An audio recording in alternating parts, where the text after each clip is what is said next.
Très bien, donc l'atelier donc réservé sur, je dis, hein, donc levier d'acquisition digitaux, site web et expérience client en mobilité. En fait, pour l'histoire, c'est qu'au moment où on m'a proposé de faire cette masterclass, il y avait en fait des éléments qui étaient inversés, mais vous avez de comprendre qu'en fait que les leviers digitaux en fait sont vraiment importants, parce que souvent en fait les créateurs d'entreprises ont tendance à se ruer entre guillemets sur le site internet sans effectivement aborder la problématique de comment je vais acquérir du trafic. C'est pour ça que je me suis permis de modifier et vous allez comprendre rapidement pourquoi. Alors, l'objectif c'est 45 minutes, c'est pour vous donner en fait des clés, des billes, afin à la fois d'ajuster votre langage, d'accord, avoir des éléments de langage, parce que souvent en fait, lorsque vous accueillez soit des personnes qui sont porteurs de projets, des créateurs d'entreprises ou des personnes qui reprennent des entreprises,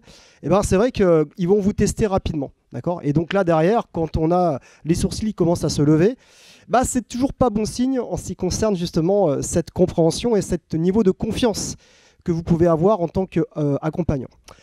Alors, 3 petits mots en ce qui me concerne. Donc, allez-y, hein, si vous installez-vous, il n'y a pas de souci. Donc en ce qui me concerne, Arnaud Maes, donc moi ici, je me présente à vous avec une double casquette. Donc la première casquette qui va vous intéresser, c'est que moi ça fait 22 ans en fait que j'ai créé mes entreprises, parce que je dirige plusieurs agences web à Montpellier. Des agences web qui sont dédiées à de l'accompagnement sur tout ce qui est ce qu'on appelle le virage numérique, d'accord ? Donc la digitalisation en faveur justement de toute la croissance, le bizdev, etc.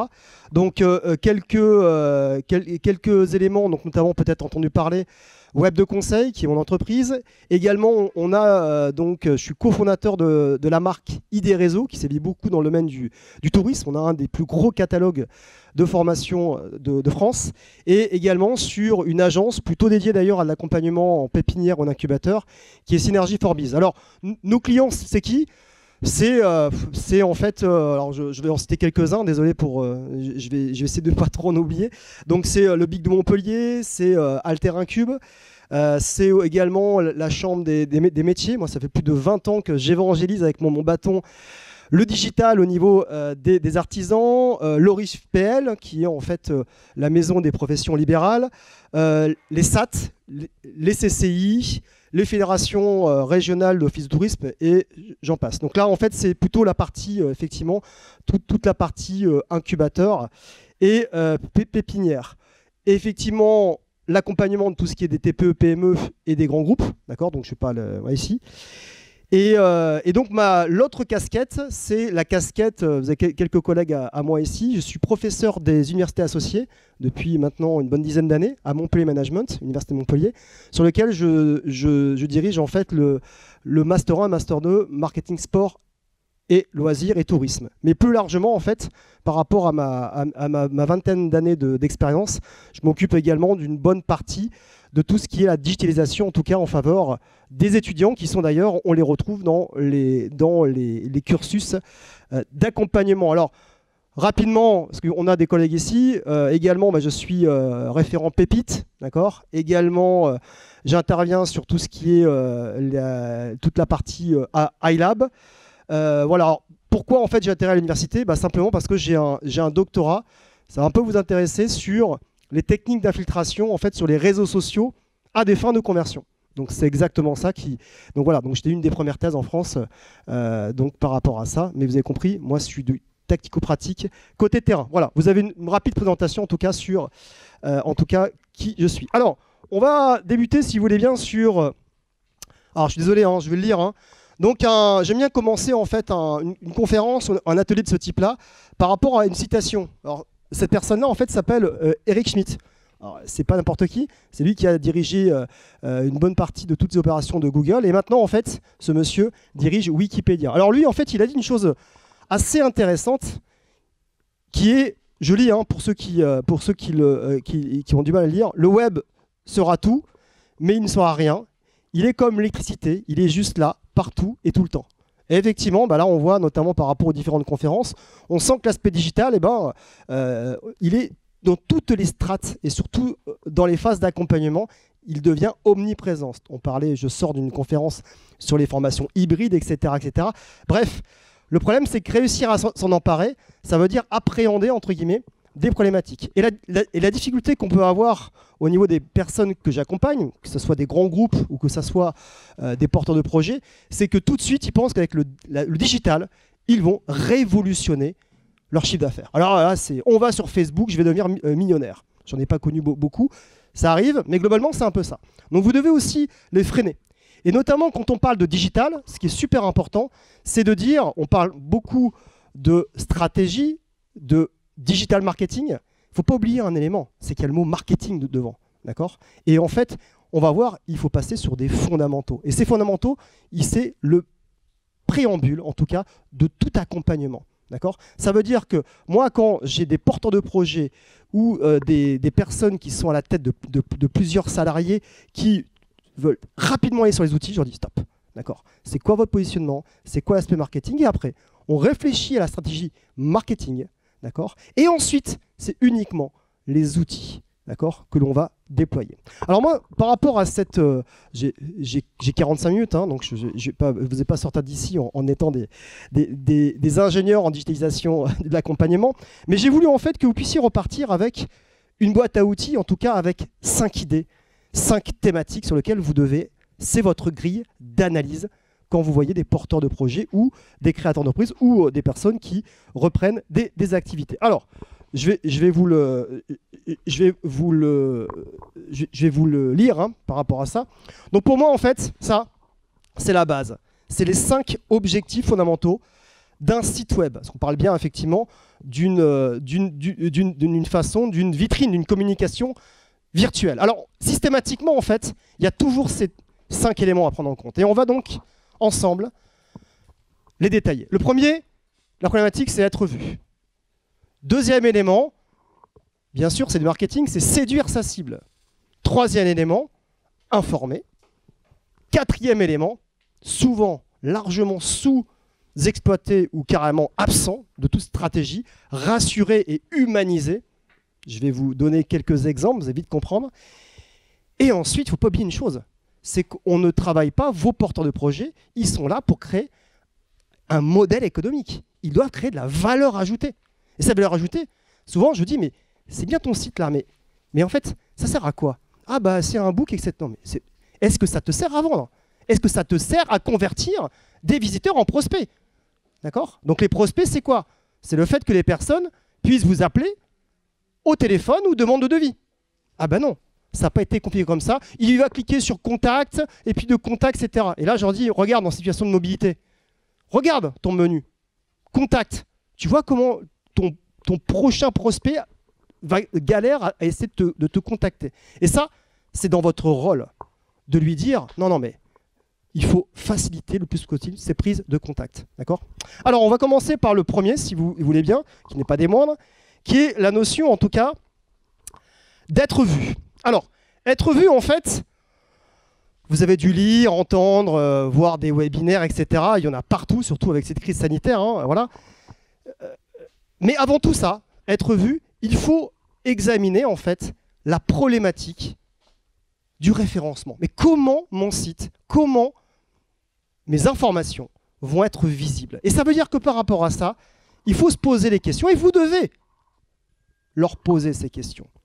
Comment tu vas t'y prendre pour faire venir du trafic sur ton site?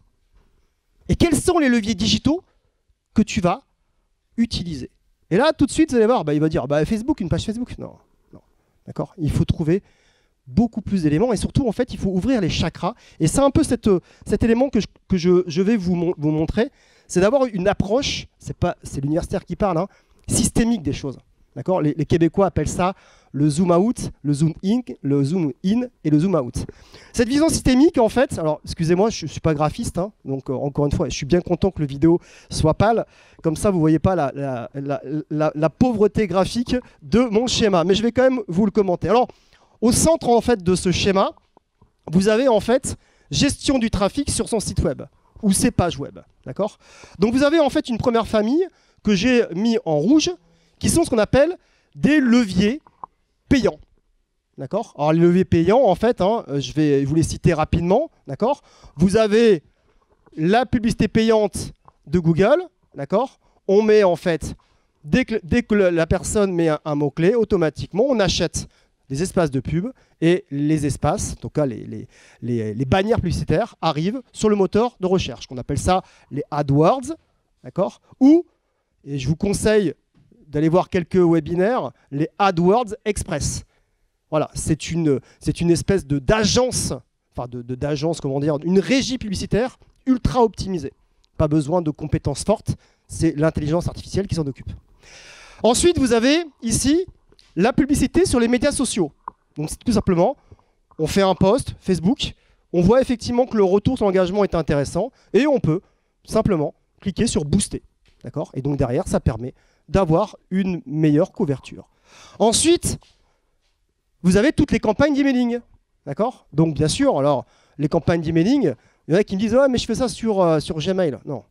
Non, il faut professionnaliser en fait la campagne d'emailing. D'accord ? Donc c'est pour ça que là, soit on achète des bases de données, d'accord ? Soit, et surtout, on utilise en fait des plateformes professionnelles. Alors, je ne vous ai pas cité, mais notamment, hein, il y a Mailchimp, Sendinblue, etc.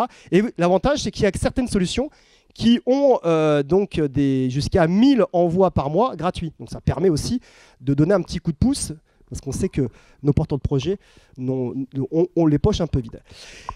Et également, vous avez tout ce qui est les marketplaces, largement déployés dans le secteur. Donc là, par exemple, vous avez 1, 2, 3 devis. Hein. L'objectif, c'est des supports sur lesquels le job, c'est de ramener le maximum de trafic. Et derrière, le modèle économique, c'est soit un pourcentage, soit, en fait, c'est un coût au clic, etc. D'accord ? Je ne rentre pas trop dans le détail, ce n'est pas l'objectif de ce masterclass. Ça, c'est la partie qu'on intitule « Trafic ». J'achète du trafic avec ma carte bleue. On va plutôt effectivement s'intéresser à l'autre partie, c'est là-dessus sur lequel la plupart de mes missions sont plébiscitées hein, par rapport à des porteurs ou des personnes qui sont en recherche de stratégie digitale. Alors, le premier élément, vous avez du mal à lire, désolé, c'est le trafic direct. Alors, le trafic direct, c'est, hop, la personne a entendu parler, elle va, au lieu de mettre dans Google, elle va taper directement l'équipe.fr. Vous voyez ? Pas besoin de passer par la case Google. Dans ce cas-là, déjà, votre porteur de projet, c'est déjà une belle entreprise. D'accord ? Parce que déjà, il y a eu déjà un travail de mémorisation. Ensuite, vous avez ici, voilà, moteur de recherche. Je vous le lis. Hein. Moteur de recherche, d'accord ? Ça veut dire que vous avez compris, dans les pages web, on y met des mots-clés susceptibles qu'ils soient tapés par des prospects, des clients, etc. D'accord ? Le problème, c'est que tout le monde fait ça. Et globalement, Google, lui, il cherche des éléments plus qualitatifs. D'accord ? Mais ça fonctionne quand même. Donc, ça veut dire, là, on appelle ça, excusez-moi, c'est des sigles un peu cabalistiques, le SEO, pour Search Engine Optimization.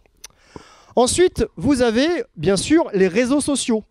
D'accord ? Donc, classiquement, Facebook, Instagram, LinkedIn, tout ce que vous voulez, d'accord ? Ou en ce qu'on appelle en référencement organique. D'accord ? De façon classique. Et ensuite, et là on commence à être un peu plus dans du qualitatif, d'accord ? C'est notamment la possibilité de pouvoir créer en fait un blog, des billets de blog, d'accord ? Des billets de blog tout simplement. On va donner du contenu marketing et on y place des liens pour ramener ses affiches produits, d'accord ? Donc ça peut être intéressant, c'est très chronophage, mais la rentabilité peut être très intéressante. D'accord ? Et le dernier point, qui est d'ailleurs alors là, pas du tout mobilisé par les porteurs de projets et peut-être aussi ici, d'accord ? C'est les forums et les sites de partage. Ça, c'est fabuleux.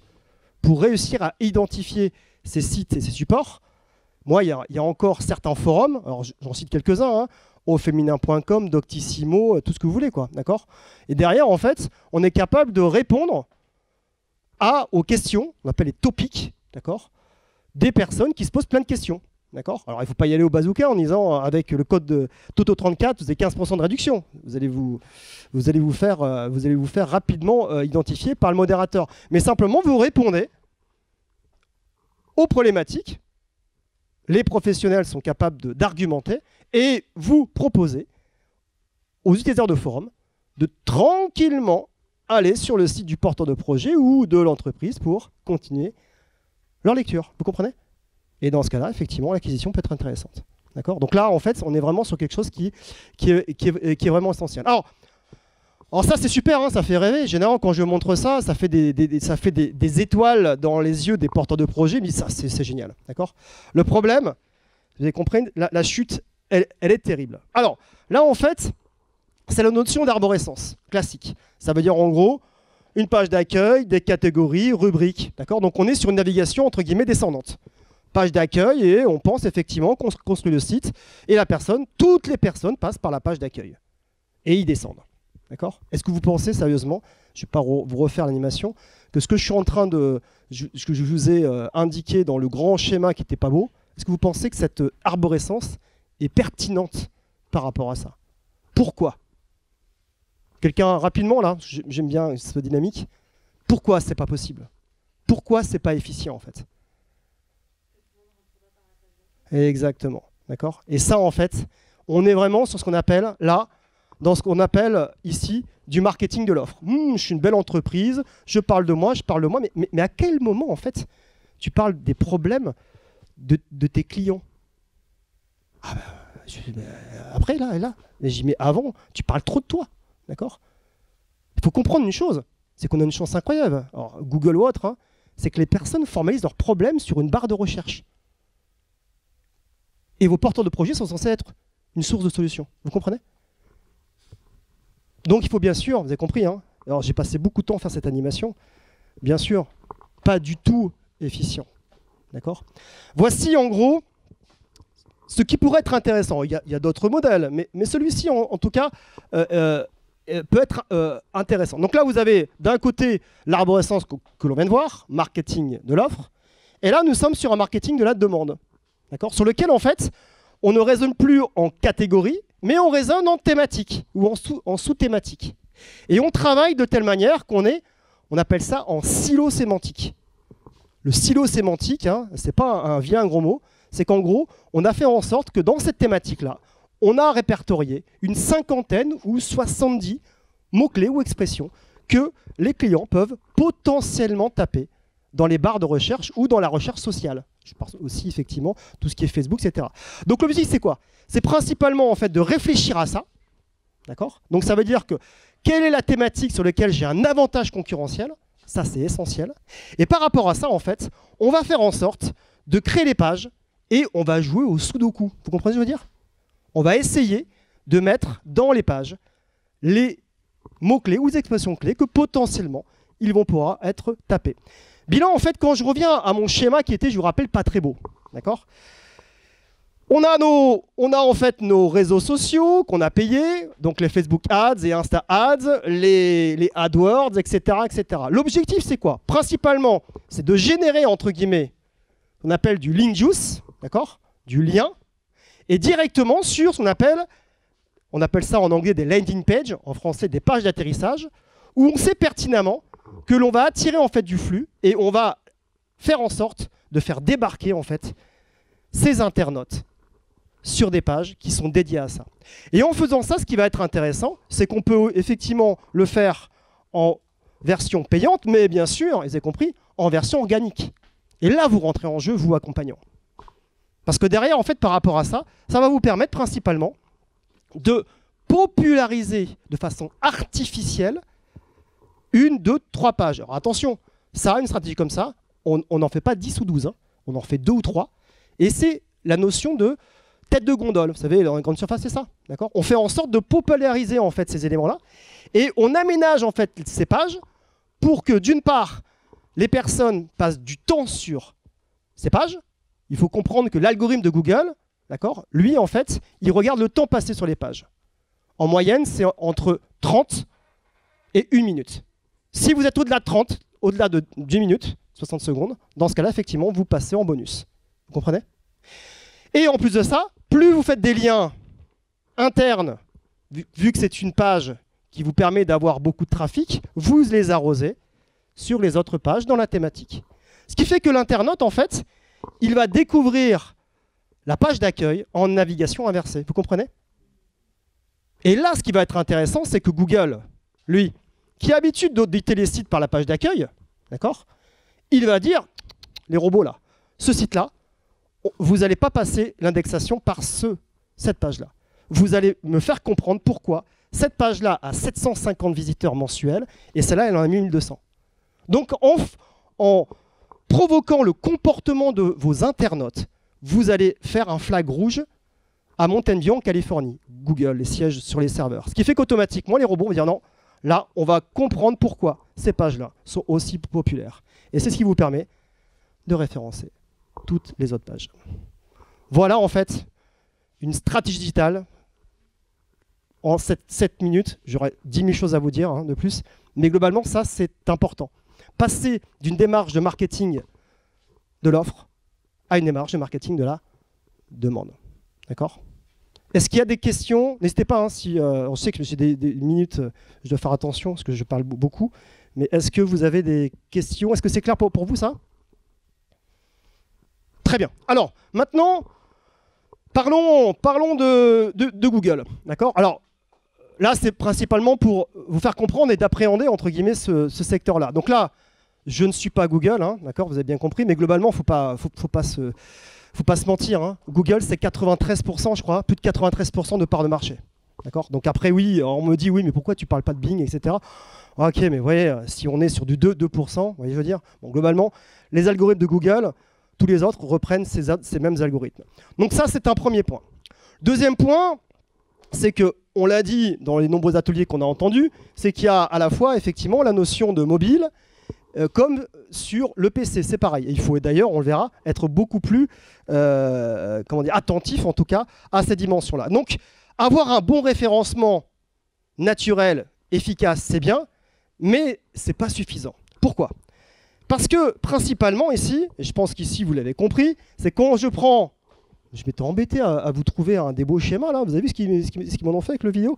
Donc, globalement, ici, vous voyez que là, on voit que les accès, les recherches sont plus importantes avec le mobile que par rapport aux ordinateurs. Donc ça, vous avez compris, et vous voyez, c'est bien, on voit cette descente. Donc ça veut dire quoi? Principalement, ça veut dire que le premier point, déjà, c'est impérativement que les pages de vos porteurs de projets ou les personnes que vous accompagnez soient un minimum, ce qu'on appelle mobile friendly. D'accord? Et notamment, on verra, j'aborderai ça très rapidement, il y a des formats qui existent, notamment le format AMP, Accelerate Mobile Page, qui est en fait une nouvelle, entre guillemets, façon où là, on construit des pages pour le mobile. Mais je ne rentre pas trop dans le détail, ce n'est pas l'objectif, en tout cas, des éléments. Alors ça, on a donc répondu au premier objectif qui est être vu. Voyons maintenant la notion, ici, de séduire sa cible. Alors, séduire sa cible, je vous l'ai dit, c'est du marketing de base. C'est ce qu'on apprend, je vois que mon collègue est là, Gilles, c'est ce qu'on apprend à nos étudiants en Master 1, Master 2. D'accord? C'est du marketing. Le marketing, c'est quoi? C'est principalement ici de répondre à ces éléments-là. Positionnement, stratégie marketing. D'accord? Donc ça, c'est tout un travail que vous devez faire en avant avec le BP, etc. D'accord? Mais aussi, leur dire que le site internet, il faut être très professionnel. Et donc, ça veut dire que le visuel de qualité est essentiel et immersif. Quand je vois certains sites internet où il n'y a pas un chat, il n'y a pas un humain, il n'y a rien, je dis, mais ça te donne envie, ça? C'est pas possible. Une page d'accueil, en fait, il faut comprendre une chose. On peut réduire une page d'accueil à 2 éléments. Est-ce que ma page d'accueil séduit? Est-ce que ma page d'accueil me procure de l'émotion? Pas moi, mais le client. Et est-ce qu'il immerge mes futurs clients dans mon univers? Séduction, émotion, immersion. Et là, vous allez voir que la plupart des projets que vous accompagnez, tout de suite, vous avez vite comprendre qu'il y a pas mal de travail à faire. Donc ça, c'est important. Et bien sûr, je vais revenir, c'est que vous devez, vous aussi, les sensibiliser aux algorithmes qui sont bien sûr largement favorables à tout ce qu'on appelle le mobile friendly ou le mobile first. Alors, simplement, ce qui est important, je ne vais pas aller plus loin, site internet, c'est un outil de communication, oui, sur la séduction, l'émotion et l'immersion, mais surtout, c'est un outil de vente. Donc chaque page, en fait, moi, quand je crée des pages pour des entreprises, je mets toujours, en fait, une demande de devis à la fin de chaque page. Alors, il y en a qui me disent, mais tu es en train de me casser le design, c'est pas beau. Regarde, la personne va cliquer sur la rubrique contact, t'as pas besoin. Et je lui dis, mais t'as vu à quoi ça ressemble ton menu contact quand tu es en situation de mobilité? C'est un hamburger que personne ne déploie, vous comprenez? Donc ça, c'est quelque chose qui est vraiment important, donc vous devez, en tout cas, l'intransigeance qui est vraiment essentiel en tout cas, par rapport en tout cas à ce que les porteurs peuvent avoir. Donc professionnel, être professionnel, travailler l'image, le positionnement, la différenciation, pas de bricolage, un travail qui doit être fait sur le nom de domaine, un hébergement qui est performant, ça fait partie des éléments que Google audite, un outil de mise à jour simple, ça ne sert à rien de proposer à des porteurs de projets toujours des sites sur WordPress. Moi, parfois, je dis, mais pourquoi tu développes une usine à gaz comme ça? Ah, parce qu'on m'a dit que WordPress était mieux. Non, toi, tu as besoin d'un site vitrine de base. Tu dois jouer avec ton site. Jouer avec ton site, ça veut dire aller plutôt sur des outils simples. Tu n'es pas ingénieur informaticien et peut-être que ton prestataire, il fait ça pour que derrière, il puisse marger sur les prestations. Donc, vous devez être vigilant aussi par rapport à ça. Également, le contenu, les offres et le référencement, d'accord, etc., etc. Donc, c'est des éléments qui sont vraiment essentiels. Alors, pour l'exemple, parce que j'aime bien, moi, donner des exemples qui parlent, bah, par exemple, regardez, pour organiser ce masterclass, j'ai donc, en fait, regardé ce site. Ici, tout est pensé pour les amateurs des intérieurs assez blancs et nature. Positionnement, d'accord? C'est pas des intérieurs verts, violets, etc. C'est blanc et nature. Là, par exemple, c'est ici, tout est fait pour profiter en couple. C'est majeur. Moi, les étudiants, ça ne m'intéresse pas. Les seniors, ça ne m'intéresse pas. Si, s'ils sont amoureux. D'accord? Vous voyez? Le positionnement fort. Ici, par exemple, c'est un client qui, lui, dans sa page d'accueil, n'a pas spécialement mis des éléments liés à sa chambre. Alors, sa chambre, on sait qu'une chambre, c'est un lit, une table de nuit, une penderie et en fait une douche. Non, lui, il dit, moi, tu viens chez moi. Regarde ce que tu peux avoir à 200 mètres de chez moi. Vous comprenez? Ça attire en fait une population précise. Et l'avantage, c'est qu'on ne subit pas les clients, on les choisit. Un autre exemple, j'avais envie de nature a priori, là, quand j'ai préparé ça. Dans mon hôtel, j'ai tout prévu pour les cyclistes. Vous voyez? Positionnement fort. D'accord? Donc c'est quelque chose qui est donc important. Deuxième point essentiel aussi, c'est qu'ici, regardez, ça par exemple, séduire sa cible. Ça, c'est un site qu'on peut retrouver. D'accord? Bah, globalement, regardez, entre ça, donne pas trop envie, et ça. Vous voyez la différence? D'accord? L'un est informatif, l'autre procure de l'émotion. D'accord? Mais ça aussi, on est à 7 là, je trouvais ça sur un club de plongée de 7. Vous voyez? Bah, moi, ça, je donne pas envie, quoi. D'accord? Ça, par contre, celui qui est juste à côté, ah ouais, ça me donne envie, ça. Vous comprenez ce que je veux dire? On parle d'abord, en fait, à la cible. Et après, hein, les exemples, hein, je vais très vite, hein, mais là, avant de reprendre, par exemple, ce site-là, qui était comme ça, bah, suite à, effectivement, de l'accompagnement, on est arrivé à ça. D'accord? Voilà. Ou sur lequel on parle d'épicuriens, on parle d'éléments, vous voyez, on se fait plaisir. Ça va, ça? Alors, la petite brique technologique, bien évidemment, hein, d'accord? Donc là aussi, on a vu que par rapport en fait à l'algorithme, il y a une sensibilité, d'accord? Par rapport à tout ce qui est mobile friendly, d'accord? Soit responsive design, soit directement en mobile first. Alors généralement, quand je discute avec des accompagnements, ils ne savent pas trop la différence. Bah, regardez le schéma, il est simple. On part de l'ordinateur pour aller sur le smartphone, et là, effectivement, on part du smartphone pour aller sur l'ordinateur. C'est simplement ça, d'accord? Alors, je vais vous donner en fait quelques éléments qui sont donc importants. Vous, en tant qu'accompagnant, moi, quand j'audite en fait un site, quelqu'un qui m'appelle en disant bah, tiens, est-ce que l'émission, ça vous intéresse, etc. Dans ce cas-là, j'utilise directement, je vais interroger les algorithmes de Google pour déjà savoir qu'est-ce qu'il en retourne des algorithmes. D'accord? Et pour ça, en fait, il y a plusieurs outils qui existent. Vous avez ce qu'on appelle, vous tapez hein, Google Search Console, d'accord? Vous tapez ça, et direct, vous mettez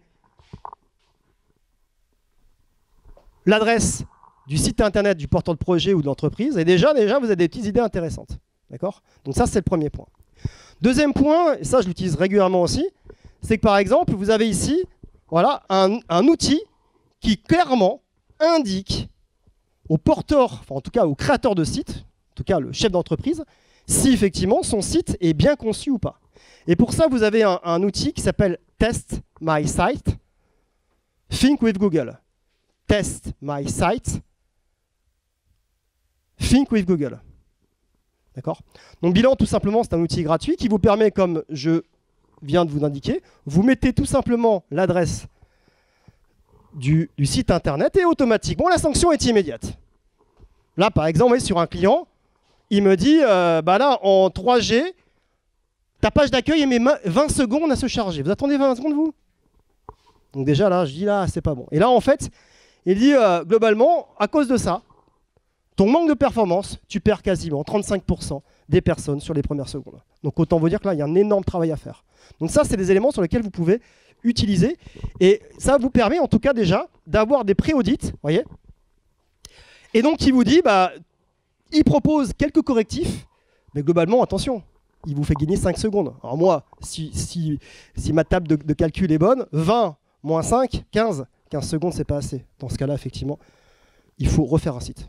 D'accord? Voilà. OK.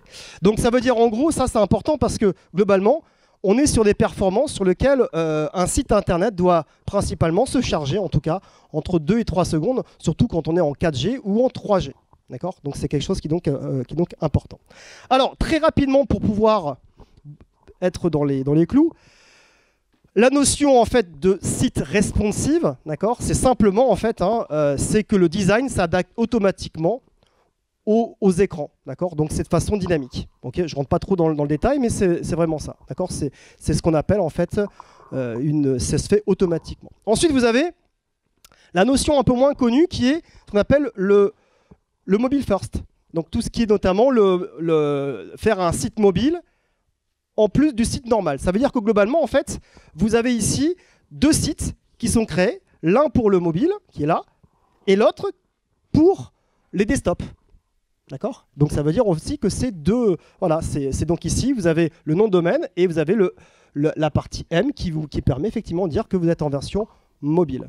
D'accord? Donc c'est en fait des éléments qui vous permettent, comme je l'ai dit, la compatibilité au niveau du mobile. Et ensuite, mais ça moi je vous le déconseille d'aller sur cet élément-là, c'est notamment faire un site en diffusion dynamique. Où là, effectivement, c'est ce qu'on appelle en fait les formats AMP. D'accord? Là, c'est des pages qui sont conçues uniquement pour le mobile. C'est 90% de rapidité en plus par rapport à un site normal. D'accord? Le problème, ça coûte super cher, ça. Donc généralement, pour l'instant, c'est plutôt déployé sur des sites médias, des sites d'information sur lesquels l'information doit aller vite.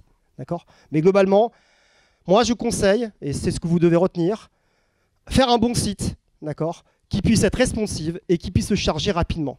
Voilà, d'accord. Et il ne faut peut-être pas aller sur des éléments trop complexes. L'autre point également important, et ça c'est quelque chose qui est donc essentiel, c'est aussi le fait de privilégier la navigation et les interactions tactiles. Donc ça veut dire prévoir d'agrandir les zones cliquables, soigner les icônes, limiter l'utilisation de clavier, réfléchir en situation de one page. D'accord? Donc pensez aussi, il y a des outils qui existent, de voir à quoi ressemble en fait le site de votre porteur de projet par rapport à ça. D'accord? Alors, maintenant, voyons ici, je regarde l'heure, ici. Alors maintenant, on va voir la notion d'informer. Alors d'informer, c'est quoi? D'informer, en fait, c'est plusieurs éléments. C'est déjà de produire, le marketing, du contenu centré client. D'accord? Ça veut dire en gros faire en sorte, vous voyez par exemple sur un domaine qui n'est pas très loin d'ici, domaine de l'Aïol, bah, globalement, vous voyez, les 10 raisons de venir chez nous. 1, 2, 3, 4, vous voyez, les 10 raisons de consommer le produit. 10 raisons, vous voyez, je veux dire. Donc ça permet notamment pourquoi venir chez nous, pourquoi choisir cette structure, pourquoi choisir ce produit. D'accord? Aider en tout cas le prospect à comprendre la valeur à ajouter que peut apporter le produit ou le service. Donc ça, c'est un point important. Deuxième élément, c'est ici la notion, alors je vais lire rapidement, mais c'est la notion qui va vous permettre ici de produire du contenu qui donne autre chose que la présentation de l'offre. Souvent, quand on arrive, on a le produit ceci, c'est la liste à l'après-vert, quoi. Voyez? Non, vous devez faire en sorte de voir les étapes de construction, les coulisses, les fournisseurs, l'équipe, vous voyez, je veux dire, autre chose que le produit ou le service que l'on va vendre. D'accord? Donc par exemple, je prends le cas, donc il faut effectivement prévoir des éléments qui peuvent être d'ailleurs des pages dédiées et qui peuvent être d'ailleurs des éléments intéressants que vous pouvez en fait travailler en mode magazine. voyez, ça, c'est des choses que vous pouvez prévoir, en tout cas, à conseiller au niveau des porteurs de projets. Autre point aussi, c'est notamment, au fur et à mesure, le vidéo, il descend en intensité. Là, je suis vraiment désolé, mais voilà ici. Donc, également, produire des éléments sur l'actualité, des événements à la une, le blog. D'accord. Donc, créer en fait une espèce de relation, ce qui peut être intéressant. Je ne vais pas vous rappeler que le Made in France est très intéressant, quoi. D'accord. Mais en fait, la plupart, moi, les artisans que j'accompagne à la chambre régionale ou à la chambre des métiers, généralement, je dis mais dis que c'est produit dans ton atelier en France. Hein. Ah bon, vous croyez que c'est important? C'est essentiel. D'accord. Et là, dans ce cas-là, il ne faut pas hésiter, en tout cas, à prévoir des rubriques qui permettent de faire des articles qui pourront alimenter, d'ailleurs, les réseaux sociaux. Ça peut être également aussi, là par exemple, j'ai un exemple, hein, encore une fois le domaine de l'AIOL, simplement eux, ils ont communiqué sur le fait qu'ils avaient une démarche d'éco-responsabilité. Et dans ce cas-là, vous voyez, ils vous disent. Vous voyez, donc là, ils communiquent autre chose que sur le produit, simple fait de faire venir des visiteurs. Ça va pour ce conseil? Allez, avant-dernier. Alors ça c'est depuis que je fais ce métier-là. Je me bats, mais que je ne peux pas vous dire comment je me bats par rapport à ça. Soigner la page contact du site, donc rappeler les disponibilités, les langues, indiquer les coordonnées, mettre en place un formulaire, intégrer une carte, bref, des informations qui sont essentielles. D'accord? Et souvent, moi j'ai tendance à dire, on le verra, c'est que le porteur de projet, il fait partie du produit. Il doit se mettre en scène. Alors il y en a qui me disent, oh, mais je ne suis pas photogéniste. C'est pas grave. Tu mets au moins tes mains pour bien comprendre que c'est toi.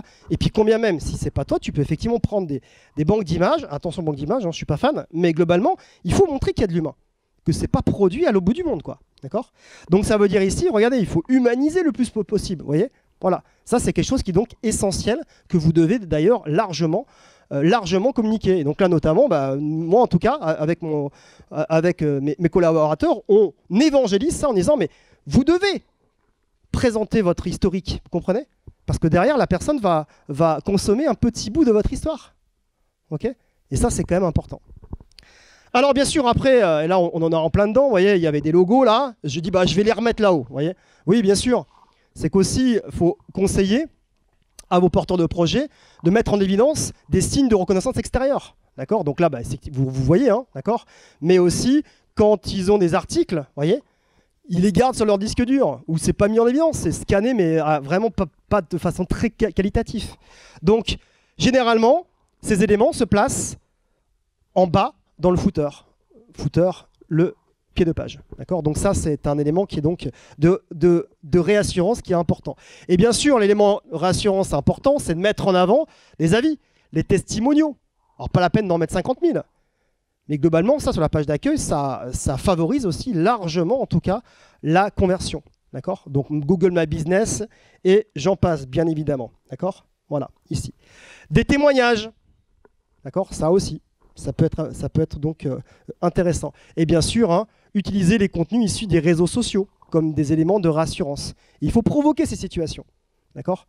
D'où l'intérêt, effectivement, qu'à chaque fois qu'un produit est vendu ou un service est consommé, d'envoyer en fait un mail de remerciement mettant « ça vous a plu ?» Mais n'hésitez pas à mettre des commentaires sur My Business, sur Facebook, etc. etc. Vous voyez, allez chercher les éléments. Dernier élément, et c'est super, je vais être vraiment dans le timing, voilà, c'est vendre. Alors vendre, d'accord, vous avez compris. Il faut faire en sorte de ne pas bloquer. La frustration à cet endroit-là est très important. Tout le travail de séduction a été fait, et au moment où la personne va mettre sa carte bleue, ou en tout cas vous appelez, et bien globalement, tout a été anéanti parce qu'effectivement, tous les scénarios n'ont pas été prévus. Donc ça veut dire en gros, par téléphone, Internet. Vous voyez, l'objectif, je rappelle, un site Internet, c'est un générateur d'appels entrants. Il faut tout faire. Oui, mais moi, j'ai pas envie d'être embêté, etc. Mais tu veux travailler, tu fais ton chiffre d'affaires ou quoi? D'accord? Donc à un moment donné, il faut vraiment mettre les aimants en place.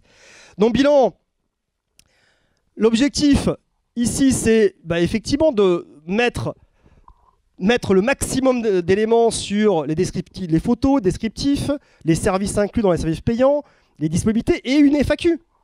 Ça, c'est pareil. Cette crise sanitaire, en fait, les personnes sont là au moment, il faut mettre une FAQ. D'accord? Surtout que maintenant, Google My Business le permet. avec les questions-réponses. D'accord? Donc il faut le faire. D'accord? Et bien sûr, quand on est dans la partie vente, d'accord, il ne faut pas bloquer un client. Si jamais il y a possibilité de pouvoir payer en direct, carte bleue, carte virtuelle, virement, etc. Vous voyez, il faut prévoir tous les scénarios. Ok? C'est l'objectif, en tout cas, de ce site-là. Je vois qu'il est 47.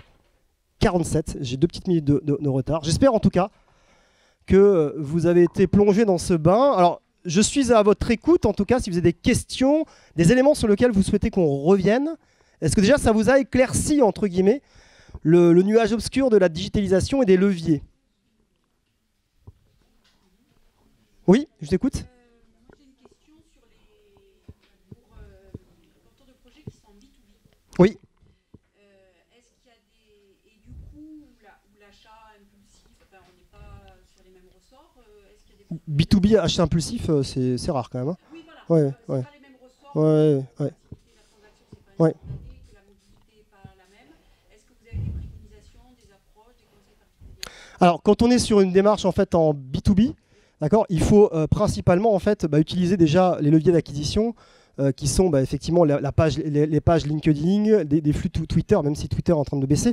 Mais en tout cas, ce qui est sûr, c'est que en B2B, on va tout de suite regarder avec qui vous êtes en relation, est-ce que votre page est suivie, etc., etc. Donc ça veut dire que là, j'aurais tendance à mettre beaucoup plus de témoignages, d'accord, de témoignages et de montrer la valeur ajoutée. L'autre élément qui est important, quand j'accompagne ce type de clients, il faut comprendre, encore une fois, c'est les bases du marketing. Généralement, hein, c'est le delta T, delta R, delta F. En gros, le delta F, c'est combien d'argent ta solution va me faire gagner. Delta R, je dois évaluer le risque que je prends en utilisant ta solution. Et le delta T, en fait, c'est le temps que ta solution me permet de gagner. En gros, ça veut dire que c'est les 3 éléments clés, en tout cas, qui doivent figurer dans tout type. Quand on crée, par exemple, des campagnes d'emailing, tout de suite, le porteur, je lui dis, ces 3 éléments, je les trouve où? Ah oui, mais non, je les trouve où? D'accord? Parce que le client, lui, il est friand de ça. Quand il examine en fait un produit, surtout en B2B, il a toujours ça en tête. D'accord? Bon, après, derrière, on peut en parler des heures, mais voilà, ça fait des pistes. Hein. Est-ce qu'il y a d'autres questions, d'autres remarques? Oui?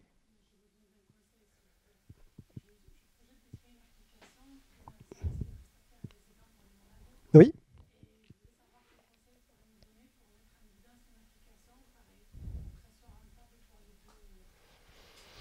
Alors, la partie, je vais pas vous mentir, hein, depuis que je fais ce métier, c'est vrai qu'il y a eu un grand boom d'applications. Moi, globalement, je vous remets directement dans les 22, je suis sportif, en disant simplement combien d'applications vous utilisez finalement sur votre téléphone. D'accord? Donc l'application, ça peut être intéressant, mais globalement, en fait, c'est vrai que par rapport à ces éléments-là, il est préférable d'avoir clairement un site qui est bien fait, qui se charge super rapidement, qu'une application. Une application, ça coûte une fortune. Il faut à chaque fois le mettre à jour. Et donc, c'est compliqué, parce que dès qu'il y a un nouvel système d'exploitation, c'est votre prestataire qui, lui, vend les pelles. Voyez, hein, donc, j'ai tendance à vous dire, attention au marché de l'application. D'accord? Parce que c'est vrai qu'une application, c'est un peu intrusif. Ça vient là-dessus et donc voilà. D'accord? Après, les conseils que je peux vous donner comme ça, je ne connais pas suffisamment. Voilà. Globalement, en fait, c'est du win-win, quoi. De voir en gros qu'est-ce que les prescripteurs peuvent en tirer comme valeur ajoutée pour communiquer en faveur de votre service. Vous comprenez? Travaillez sur les prescripteurs. D'accord? Ça va vous faire gagner du temps et de l'argent aussi. D'accord? Parce que si vous devez lancer en fait une application, ça veut dire que derrière, en termes de communication, ça va vous coûter très très très très cher. Il faut passer par des relais. Et pour ça, il faut trouver effectivement, il faut faire un marketing sur les prescripteurs. C'est le conseil que je peux vous donner, mais je ne connais pas suffisamment votre solution pour. Il faudrait que j'aille un peu plus loin. Est-ce qu'il y a d'autres questions, d'autres remarques? Oui? Allez, c'est la galanterie peut-être. Bon.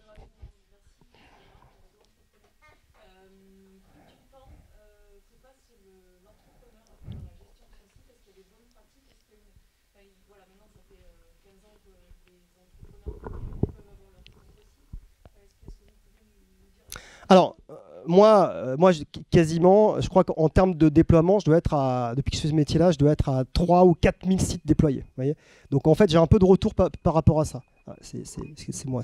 It's time. C'est cuit. Globalement, en fait, moi, je pars toujours du principe, je l'ai dit dans une partie de ma présentation, c'est que l'entrepreneur doit s'amuser à mettre à jour son site internet. Si c'est une galère, il n'y ira pas.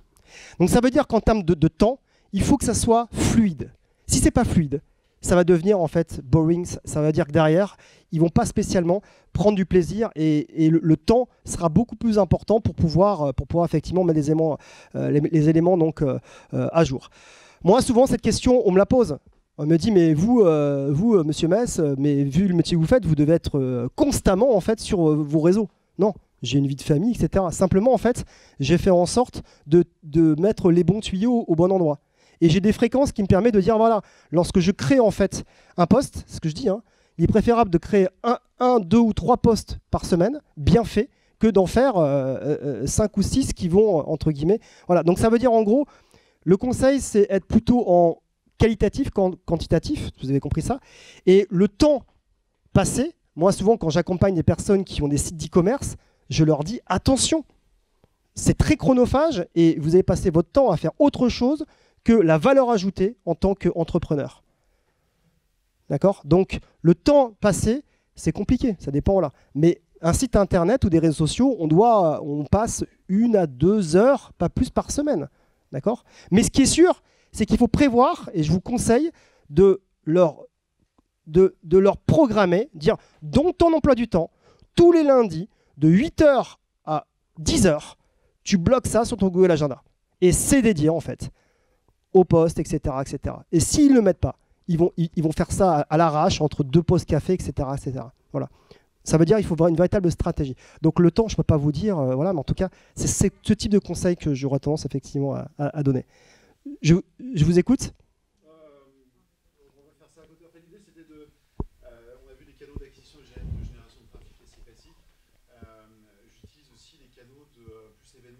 De faire des blogs, ça s'est vachement développé dans les 18 derniers mois. J'utilise de génération de trafic avec du White, des plateformes de ce type-là. Le challenge que j'ai, donc j'ai peur que la réponse soit beaucoup plus longue que le temps qu'on soit imparti. Après, il y a l'apéro après. Hein. C'est de faire comment en fait on générer du trafic et avoir des invitations sur le weblog, du monde qui intervient sur les vidéos, pardon, ça marche. Ça, il n'y a pas de souci. Après, c'est le parcours en fait de l'acheteur, une fois qu'ils ont raccroché la visioconf. C'est quoi c'est quoi les bonnes pratiques pour transformer l'achat derrière? Ah, les bonnes.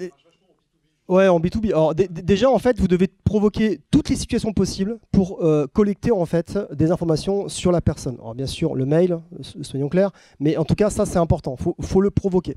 D'accord? Donc ça, c'est voilà. Et ensuite, pour qu'il y ait de la conversion, d'accord, il ne faut pas hésiter, en tout cas, à les solliciter.